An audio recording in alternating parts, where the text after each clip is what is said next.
Na sessão anterior, observamos alguns símbolos que se encontram nos templos de Baal e nos templos de Bel. E um símbolo muito interessante é este aqui, que se encontra em Baalbek, no templo de Baal.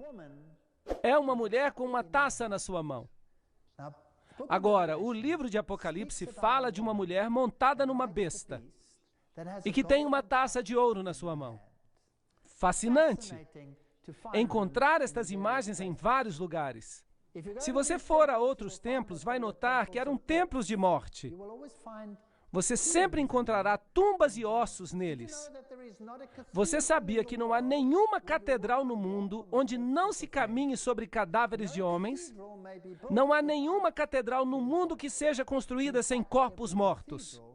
De fato, cada catedral é um cemitério.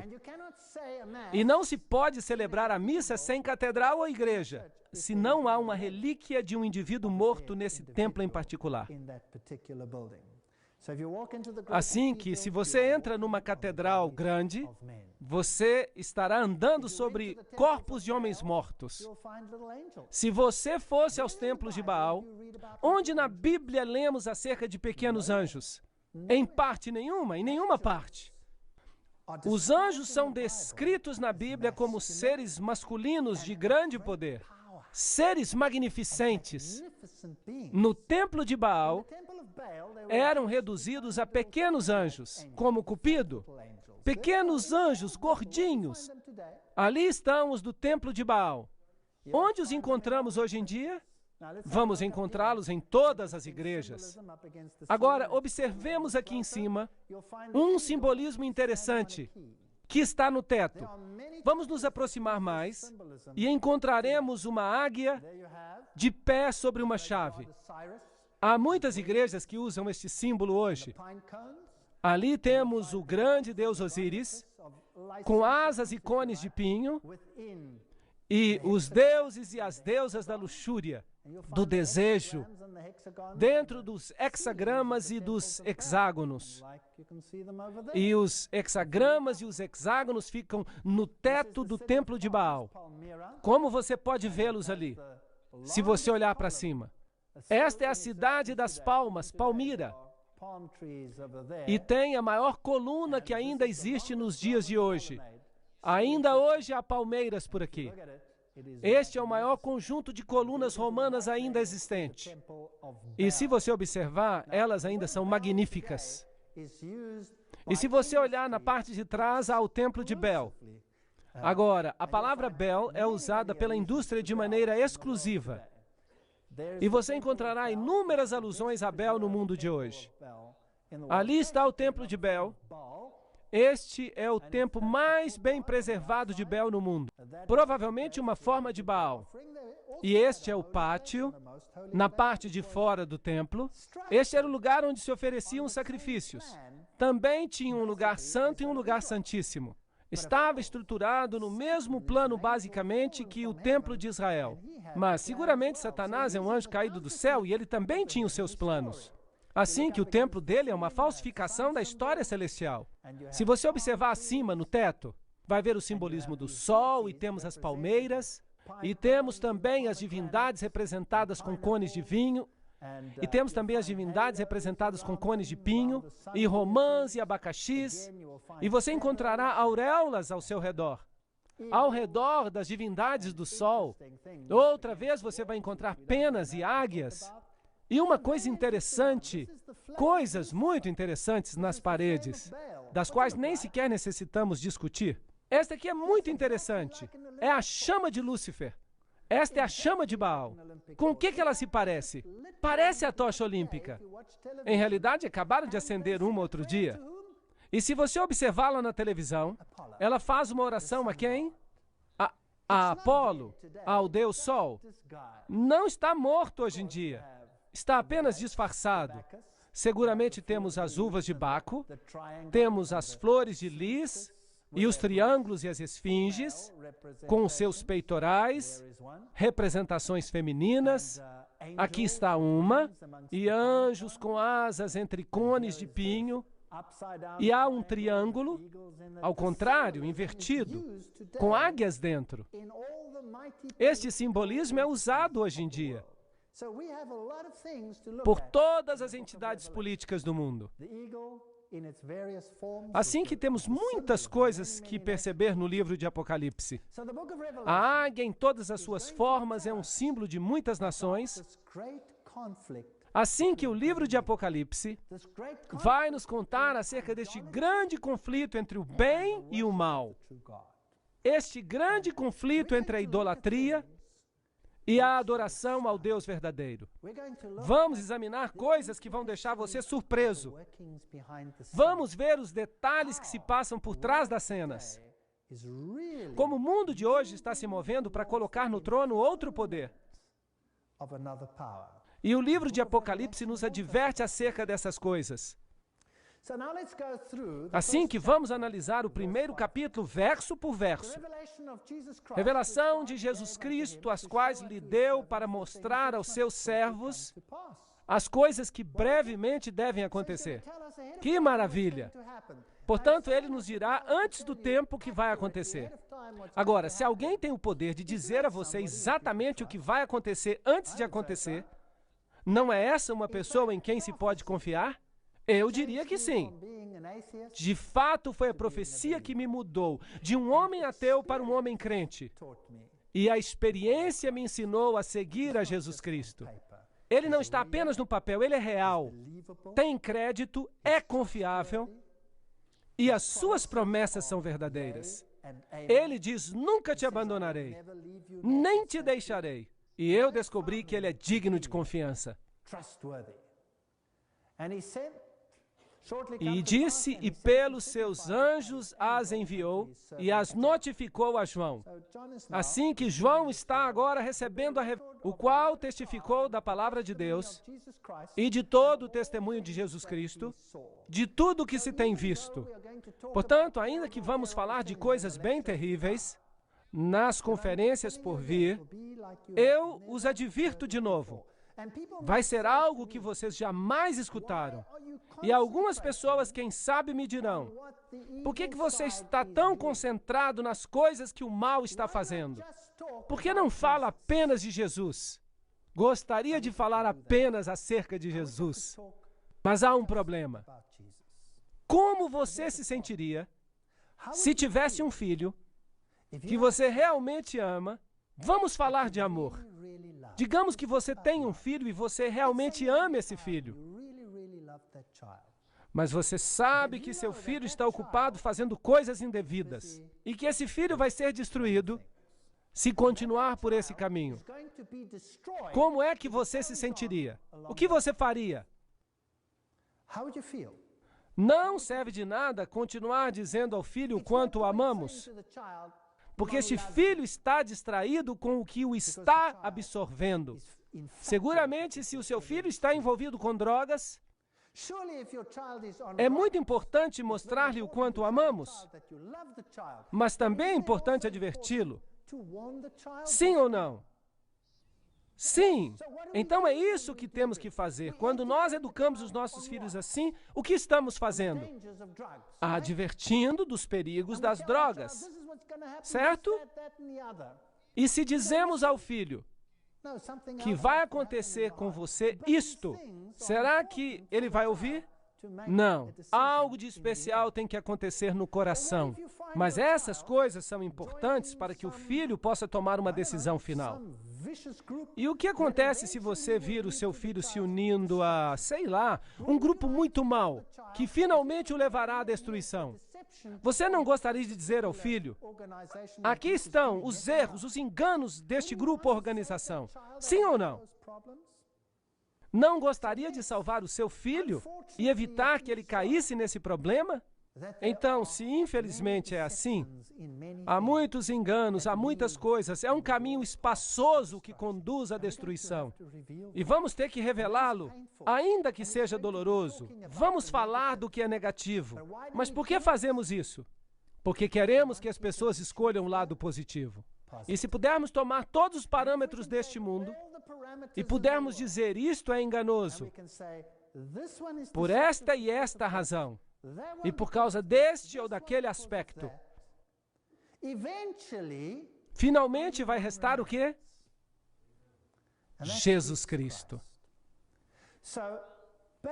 Então, basicamente, o que estamos fazendo é seguir um processo de exclusão.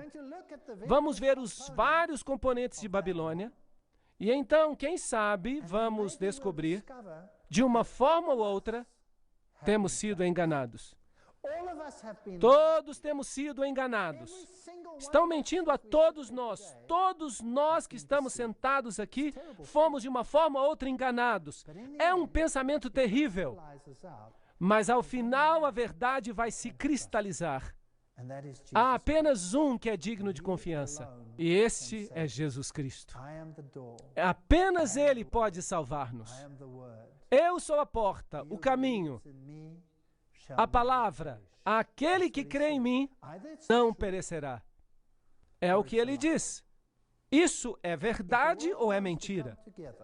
Se o mundo quer se unir em uma grande família feliz, e se todos nós temos que tolerar cada ensino feito no mundo, será que isso é verdade ou é mentira? Será que isso é verdade ou é verdade misturada com erro? Diga-me você. Assim, temos que saber se todos os caminhos nos levam a Deus ou se só há um caminho para Deus. E temos que decidir baseados nesses fatos. E diz, o qual testificou acerca da palavra de Deus e do testemunho de Jesus, e de tudo que tem visto. A palavra de Deus e as profecias da Bíblia, temos que compreendê-las.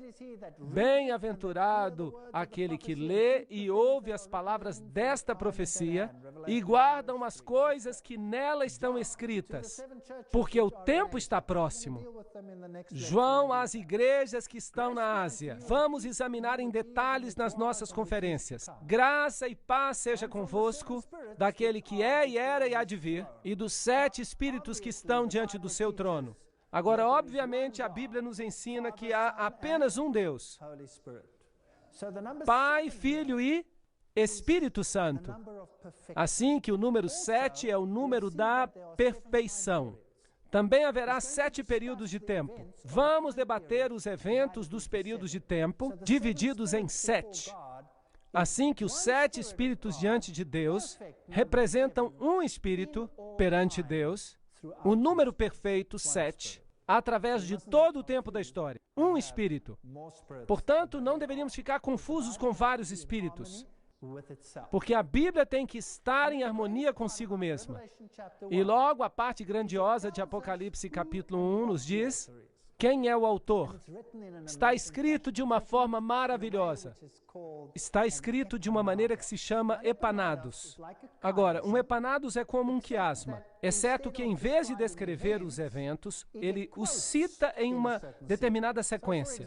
Por exemplo, este epanados inclui uma série de citações em que se quer enfatizar um ponto especial.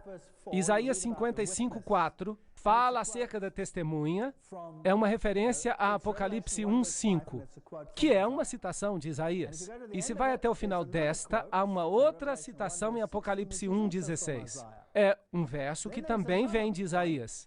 Então há outro ponto, o segundo ponto mencionado. Apocalipse 1:7 fala acerca da vinda nas nuvens, é uma citação de Daniel 7:13. E há outro no final aqui, Apocalipse 1:13, onde se fala acerca do sacerdote, e é uma citação de Daniel 7:9.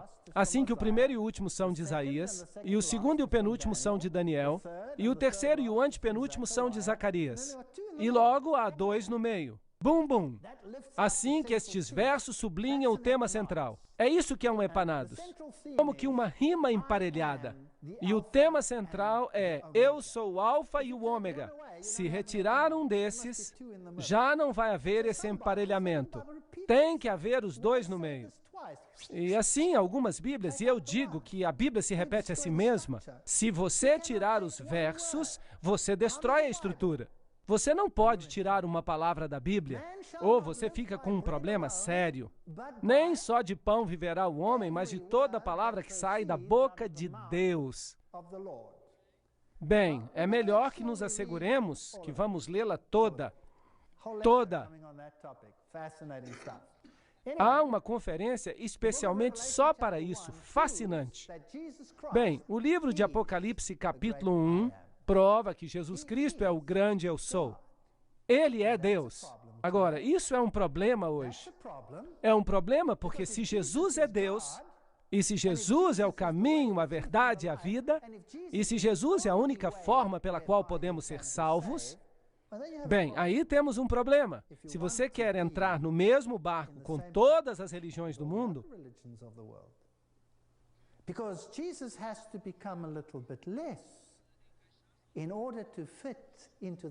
porque Jesus então terá que ser diminuído para que possa ficar no mesmo nível que os demais. Bem, obviamente, o mundo não pode permitir que um grupo diga que tem uma religião superior. Uma religião superior a de qualquer outro grupo. Não pode ser. Está de acordo comigo? No mundo em que vivemos hoje, não se permite isso. Assim que Jesus tem que se tornar menos importante para que os outros possam ser mais importantes. Como é que vamos fazer isso? Cria-se a dor da exclusividade. Em outras palavras, você faz com que ser exclusivo seja algo tão doloroso que isso obriga as pessoas a serem menos exclusivas. Isso faz sentido? Pense nisso. Ou ele é ou não é o que diz ser. E da parte de Jesus Cristo, que é a fiel testemunha, o primogênito dos mortos, o príncipe dos reis da terra, aquele que nos ama e no seu sangue nos lavou dos nossos pecados. É isso que se diz acerca de Jesus? Sim ou não? Isso é exclusivo, especial, ou é uma coisa igual a todas as outras? Eu não estou fazendo graça com outras religiões. Eu só estou fazendo uma pergunta. Será que Jesus está no mesmo nível de, por exemplo, Buda? Considerando este texto em particular, sim ou não? Está no mesmo nível de Zoroastro? Está no mesmo nível de Shivas? Sim ou não? Osíris? Sim ou não? Não. Porque ele é diferente. Ele nos amou, nos lavou, é o Rei dos Reis, é o príncipe de todos eles, e ele é o único que pode salvar. Porque ele é o único que é Deus. Sabem qual a diferença entre o cristianismo e as outras religiões do mundo? A diferença é que a tumba de Cristo está vazia. O cristianismo é a única religião na face da Terra que dá uma explicação para a situação atual do planeta. E é a única religião na face da Terra que propõe uma solução para o problema. Todas as outras religiões propõem que a solução são as suas próprias obras.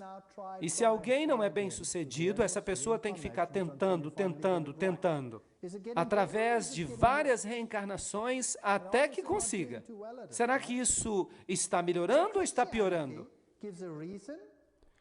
Portanto, o cristianismo nos dá uma solução e nos diz por quê e como. Não há nenhuma outra religião na face da terra que faça isso. E o cristianismo tem a palavra de Deus, que é a infalível palavra de Deus que tem sido atacada em todos os níveis, desde o nível científico até o nível da história, até o nível da salvação. E sabe o que mais? A Bíblia tem passado em todas as provas ao longo do tempo.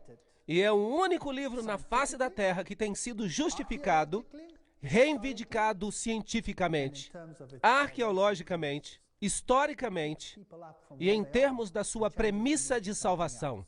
Este livro pega as pessoas onde quer que elas estejam e as transforma em pessoas diferentes. Não há nenhum livro como este.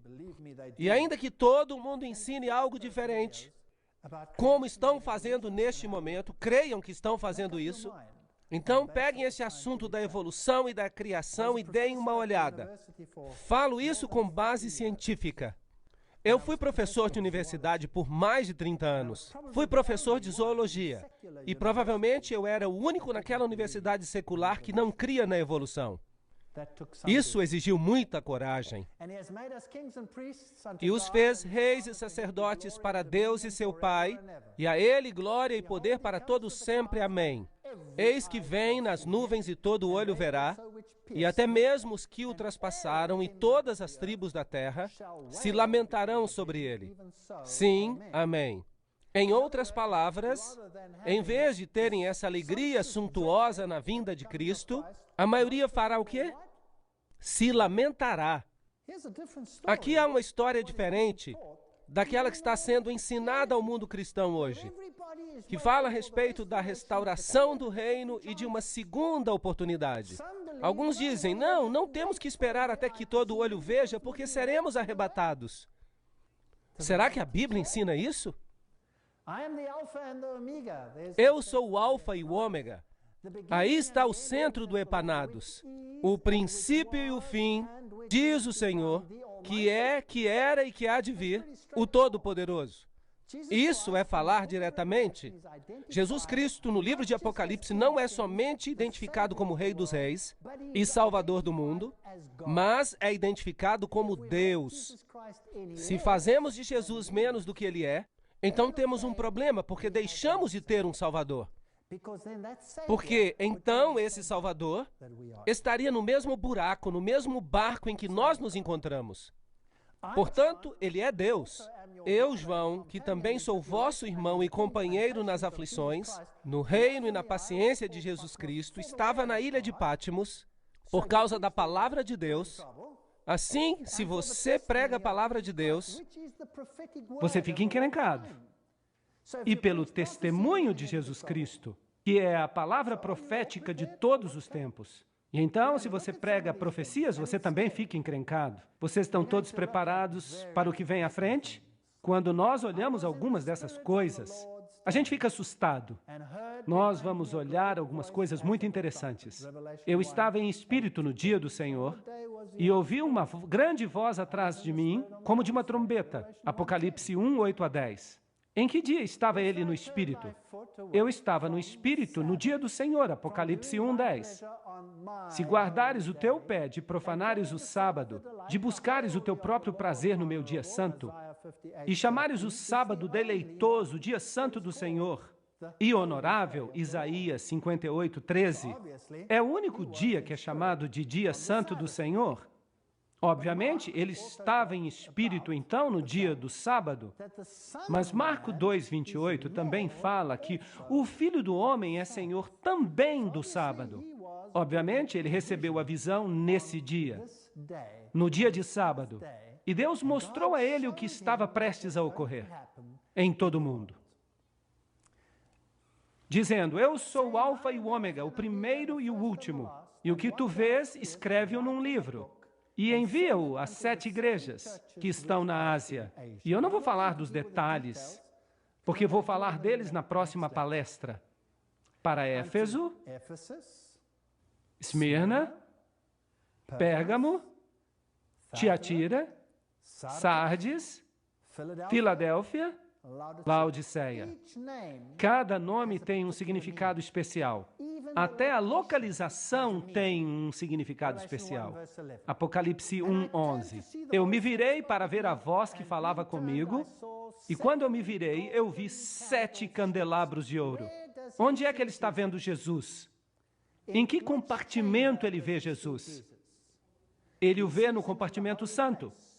Obviamente, nós temos aqui um aspecto temporal. O ministério do sumo sacerdote está ocorrendo no lugar santo, não no lugar santíssimo. Assim que não é o Yom Kippur, o dia do juízo, mas é antes do dia do juízo final. Assim que, historicamente, estamos em um tempo anterior ao fim do tempo da graça. Jesus está ministrando no lugar santo. É ali que João o vê. Porque o vê ministrando entre os 7 castiçais.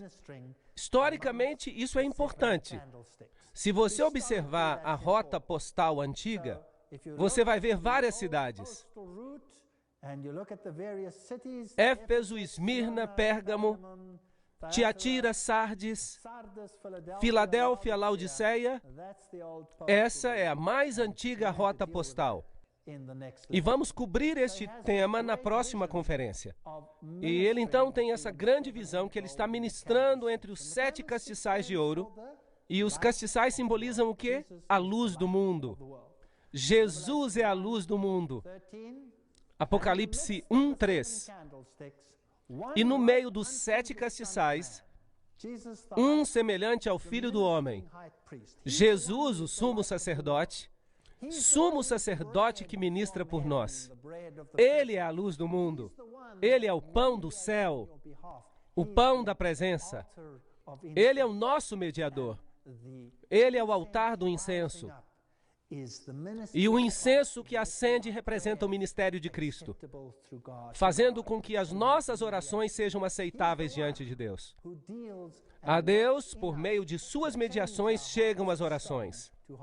Ele é o que se encarrega, que trabalha em nós para mudar os nossos corações de pedra em corações de carne. Ele é a imagem que temos de Jesus Cristo, cuidadoso, que está no controle, que sabe exatamente o que você vai passar, que nos prediz os detalhes, como Ele permite que a apostasia tome forma, pois ela existe mesmo nos nossos tempos. Agora, isso me surpreende. Se eu fosse Deus, teríamos um problema sério. Graças a Deus que eu não sou Deus. Porque eu não teria a paciência que Ele tem para afrontar e enfrentar essa apostasia da maneira que Ele faz.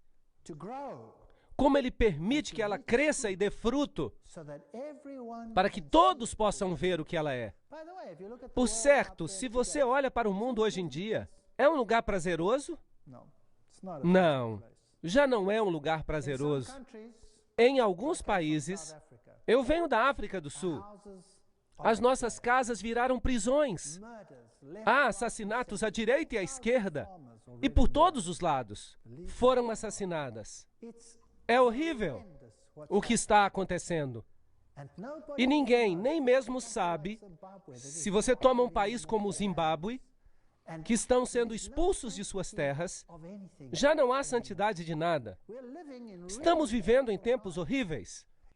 Já não é seguro para uma jovem, já não é seguro para um jovem nesses dias sair para caminhar sozinho. Em que tipo de mundo estamos vivendo? E se você olha as coisas horrendas que se veem no mundo hoje, talvez, quem sabe, você se pergunte, como Deus pode permitir isso?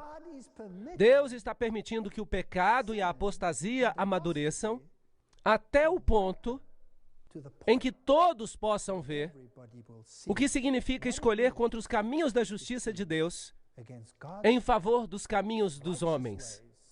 Esse é um ato de amor. E no meio desse temor e confusão, há um lugar de paz, para onde Ele nos chama, dizendo, vinde a mim, todos os que estáis cansados e oprimidos, e eu vos aliviarei. Então podemos, no meio da confusão, encontrar paz. Podemos escolher caminhar através da vida e olhar para os espinhos e sarças e cardos. Ou podemos escolher olhar para as flores e para os lírios e para as frutas formosas. A escolha é nossa. E se escolhermos um lado, escolhemos a tristeza. E se escolhermos o outro lado, a outra possibilidade, em meio à tristeza poderemos ter paz. E é isso que Jesus é. Ele é o que está no meio dos castiçais. Ele é a luz do mundo. Mas os castiçais representam as igrejas que levam a luz ao mundo através dos séculos. E no meio dos 7 castiçais, um semelhante ao Filho do Homem, vestido até os pés com uma roupa comprida e cingido pelos peitos com um cinto de ouro. Estou citando da versão inglesa, King James. Assim que as palavras podem soar um pouco antiquadas, mas pelo menos temos todas as palavras ali. E a sua cabeça e os seus cabelos eram brancos como a lã, como a neve, e os seus olhos como chamas de fogo. Nada lhe escapa, perfeita justiça. E os seus pés como latão reluzente, como se tivessem sido formados numa fornalha. E a sua voz como a voz de muitas águas. Apocalipse 1, 13 e 15. Essa era a voz de Deus. Jesus é descrito como Deus, não como um ser criado. Ele é o que era e que será, que é desde toda a eternidade. O que iniciou o processo da criação, o que falou com majestade e poder. É assim que ele é descrito aqui. A visão que temos aqui é a visão que Daniel teve, Ezequiel também teve. Então ele está vendo a Deus, Jeová. É esse quem ele está vendo. E ele tinha na sua destra 7 estrelas, e da sua boca saía uma espada aguda de 2 fios, que é a palavra de Deus, e o seu rosto é como o sol, quando na sua força resplandece. Assim temos ali o verdadeiro Filho da Justiça. Caía a seus pés como morto, e ele se pôs sobre mim, e ele pôs sobre mim a sua destra, dizendo: não temas, eu sou o primeiro e último. E se você quer levar uma mensagem para casa hoje à noite, será esta: apesar do que vamos tratar nestas conferências, não temas, eu sou o primeiro e o último. Eu sou o que vivo e fui morto, mas eis que estou aqui vivo para todo sempre. Amém. E tenho as chaves da morte e do inferno. Ele é o único que pode salvar a você, e ele prometeu fazer isso. Escreve as coisas que tens visto, as que são e as que depois destas irão acontecer. Temos aqui uma chave. Como vamos interpretar o que o livro de Apocalipse está dizendo? Trata-se do que estamos vendo, que é agora.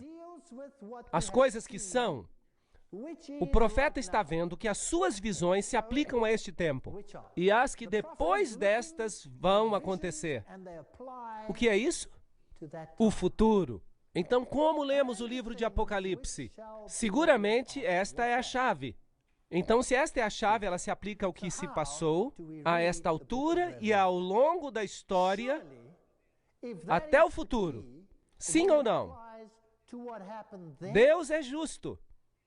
Ele escreveria no seu livro e colocaria na Bíblia e repartiria com todas as gerações, e depois diria: aqui está um livro, mas não é para ti. É apenas para aqueles que viverão daqui a milhares de anos? Ou será que Deus vai fazer um livro com informação para todas as gerações? Sim ou não? Deus é justo, imparcial. Mas há alguns grupos hoje que tomam o livro de Apocalipse e o aplicam apenas ao futuro. Em realidade, o aplicam a uma geração que nem sequer vai estar aqui quando essas coisas ocorrerem de fato. A toda a igreja que, como dizem, será arrebatada. E quando supostamente esses fatos acontecerem, será que isso faz sentido? Claro que não. O livro de Apocalipse é uma história contínua. O que aconteceu então se aplica às pessoas que viveram neste tempo, e o que se passa na geração seguinte se aplica a essas. E temos uma história que se segue até chegar ao fim dos tempos. E se aplica a todos nós. E particularmente, com certeza, aos grandes eventos que culminam no final da história de todos os tempos. O mistério das 7 estrelas que viste na minha testa, portanto, porque na sua destra estão os salvos, e à esquerda estão os condenados, e dos 7 castiçais de ouro, as 7 estrelas são os anjos. Anjos são mensageiros. Os mensageiros das 7 igrejas. As 7 igrejas de Deus. Em períodos diferentes de tempo, os pregadores, assim por dizer, são eles que levam a mensagem de Deus e estão à mão direita de Deus. Apesar do que está acontecendo, lembre-se que Deus está no controle. Os 7 castiçais que viste são as 7 igrejas. Deus tem este ministério extraordinário. Ele usa o homem pecaminoso para pregar a sua palavra. Uau! Ele mesmo podia ter feito isso. Poderia falar com estrondos a partir do céu. Podia ter usado os anjos, mas ele nos usa a nós. Isso é incrível. Portanto, o ministério de Cristo no santuário celeste, se você olhar com atenção, para a grande história, como tudo aconteceu, como Cristo ressuscitou da morte, ele ressuscitou e foi para onde? Quando ressuscitou da morte, ele ascendeu aos céus para servir no santuário. Diz o livro de Hebreus, no santuário celestial. Assim que temos um ministério no santuário celestial, mas não vamos entrar em detalhes nesta conferência, e se estende desde esse período até o tempo do fim.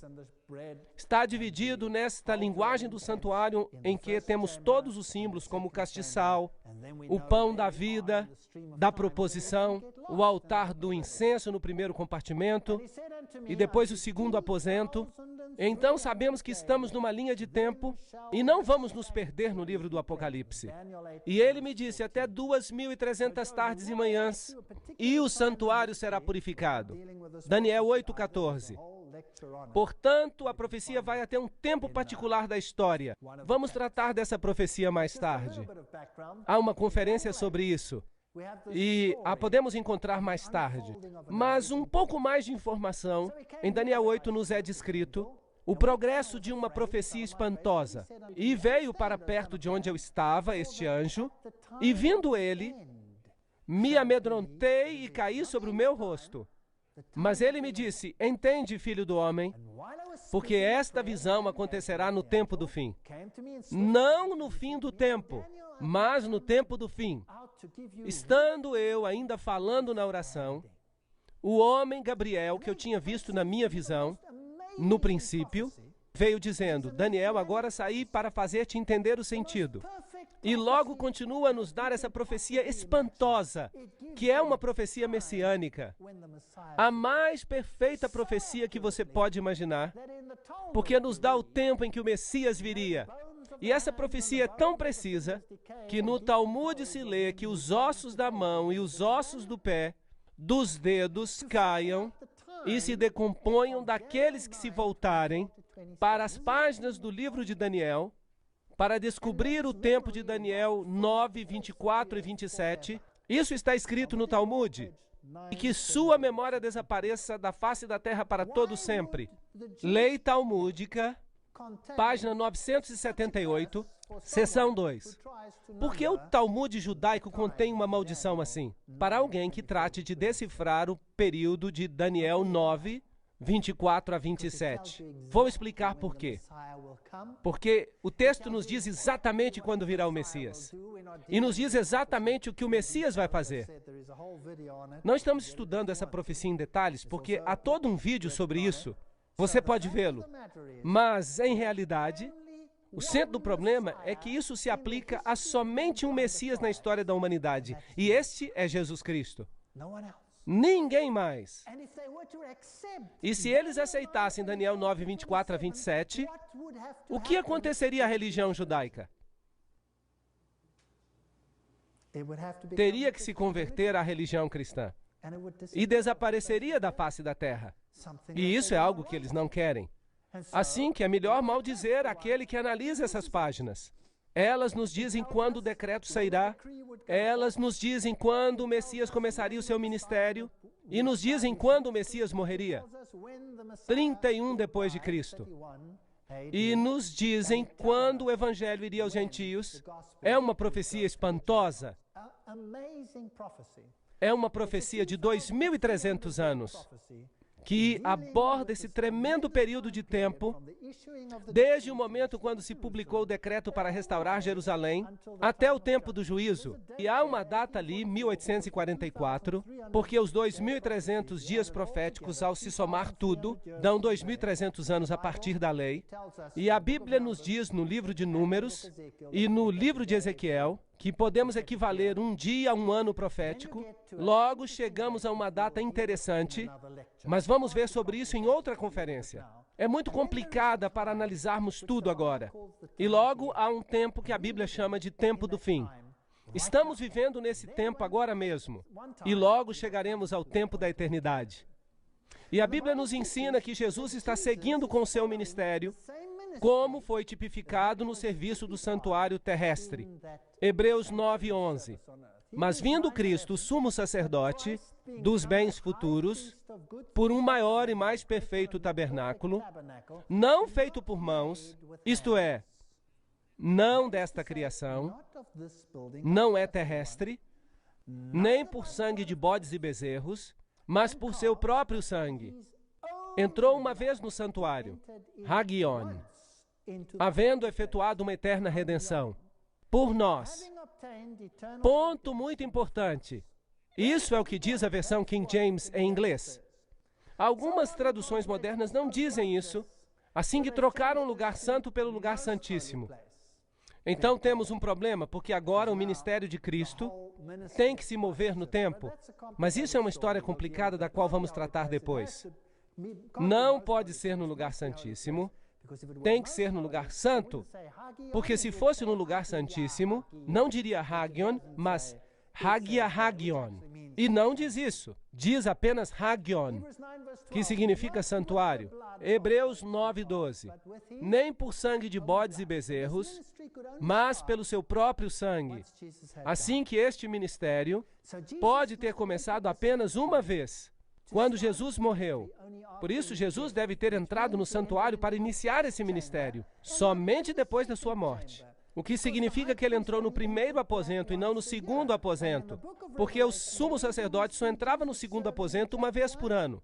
E no livro de Apocalipse, onde vemos Jesus servindo? No capítulo 1, ele está entre os candelabros. Assim que não podemos distorcer a Bíblia aqui e ali. Talvez isso seja agora um pouco complicado, mas simplesmente registre isso, não se preocupe com tudo agora. Nós vamos entender mais tarde. Hebreus 9:3. Mas depois do segundo véu estava o tabernáculo que se chama o Santo dos Santos, Hagia Hagion. O sumo sacerdote ia uma vez por ano. E aqui temos uma história diferente. Quando é que Jesus fez isso? Obviamente, algum tempo depois da sua ressurreição. Assim que a pergunta que tenho para vocês nesta noite é que se temos um sumo sacerdote, e se esse sumo sacerdote é Deus, e se esse sumo sacerdote é o único, como é que podemos ser salvos pelo seu sangue? Então temos que escolhê-lo acima de todos os outros. Se não existe nenhum outro nome entre o céu e a terra pelo qual possamos ser salvos, então temos que escolhê-lo acima de todos os outros. Mas eu tenho algumas notícias para vocês. Se vocês o escolherem, vocês vão ter problemas. Mais cedo ou mais tarde, seja no seu círculo imediato de amigos ou num círculo mais amplo. Mas eu e a minha casa decidimos servir ao Senhor e eu os convido a fazer o mesmo. Obrigado.